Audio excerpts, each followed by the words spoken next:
एक बहुत बड़ा बिजनेसमैन एक छोटे से गांव में जाता है। उसका प्लान होता है कि उस गांव में एक फैक्ट्री लगानी है। वो एक ऐसी जगह तक पहुंच जाता है जहां पर उसके सामने नदी होती है और उसके सामने गांव होता है। अब उसके पास में दो ऑप्शंस होते हैं। एक कि वो सड़क के रास्ते से घूम करके उस गांव तक पहुंचे, जिसमें करीब करीब 8 घंटे लगेंगे, क्योंकि डायरेक्ट कोई रास्ता नहीं है वहां तक पहुंचने का। दूसरा कि सिर्फ 20 मिनट में एक नाव में बैठ करके उस नदी को पार करके उस गांव तक पहुंच जाए। तो अपना टाइम बचाने के लिए उसने उस नाव में बैठने का डिसीजन लिया।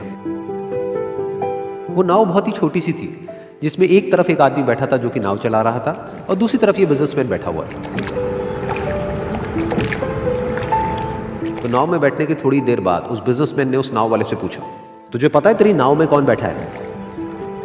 तो नाव वाले ने बड़े ही भोलेपन से कहा हाथ जोड़ करके, नहीं साहब मुझे नहीं पता आप कौन है। तो बिजनेसमैन बोला, अरे तू अखबार नहीं पढ़ता है क्या? हर दूसरे दिन मेरी फोटो आती है अखबार में। तो नाव वाला बोला, अरे साहब मुझे कहाँ पढ़ना लिखना आता है, मैं बहुत छोटा सा था जब मेरे पिताजी गुजर गए थे, तो अपने परिवार का ध्यान रखने के लिए मैं बचपन से ही काम में लग गया और तभी मेरा स्कूल छूट गया। ये सुन करके उस बिजनेसमैन ने उसका मजाक उड़ाते हुए उसको कहा, तुझे पढ़ना लिखना तक नहीं आता है, ऐसी जिंदगी का क्या फायदा? ये सुन करके उस नाव वाले को बुरा तो लगा, लेकिन उसने कुछ नहीं कहा।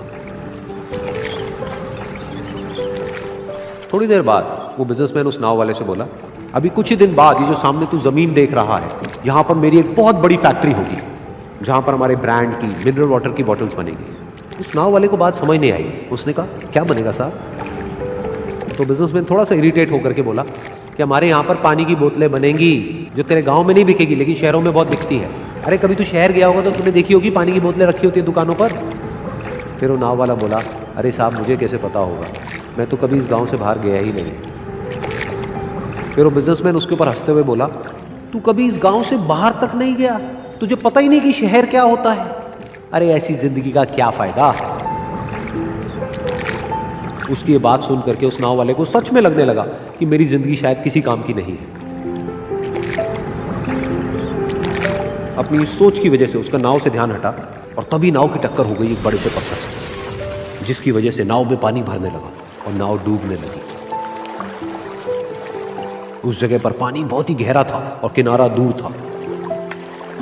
नाव वाले को समझ आ गया कि अब इस नाव को बचाने का कोई तरीका नहीं है और वो अपनी जान बचाने के लिए नदी में छलांग मारने ही वाला था। तभी उसने उस बिजनेसमैन से पूछा, साहब आपको तैरना तो आता है ना? तो बिजनेसमैन घबरा करके बोला, ऐसा क्यों पूछ रहे हो, मुझे तैरना नहीं आता है। उसकी ये बात सुन करके नाव वाले को हंसी आ गई और वो बोला, अरे साहब आपको तैरना तक नहीं आता, ऐसी जिंदगी का क्या फायदा? ये सुन करके उस बिजनेसमैन को अपनी गलती का एहसास हुआ और वो हाथ जोड़ करके उस नाव वाले से बोला, तुम जो कहोगे मैं तुम्हें दूंगा, बस मेरी जान बचा लो। तो उस नाव वाले ने बोला, अरे साहब आप घबराओ नहीं, मुझे सिर्फ तैरना नहीं आता है, मुझे डूबते हुए लोगों को बचाना भी आता है। आप मुझे कस के पकड़ लो, मैं आपको कुछ नहीं होने दूंगा। और फिर उस नाव वाले ने ना सिर्फ अपनी बल्कि उस बिजनेसमैन की भी जान बचाई। तो इस कहानी से हम एक बहुत बड़ी सीख ले सकते हैं कि हमें जिंदगी में कभी भी किसी का भी मजाक नहीं उड़ाना चाहिए या उसको अपने से कम नहीं समझना चाहिए, क्योंकि हमें नहीं पता कि हमें कब, कहां, कैसे, किसकी जरूरत पड़ जाए।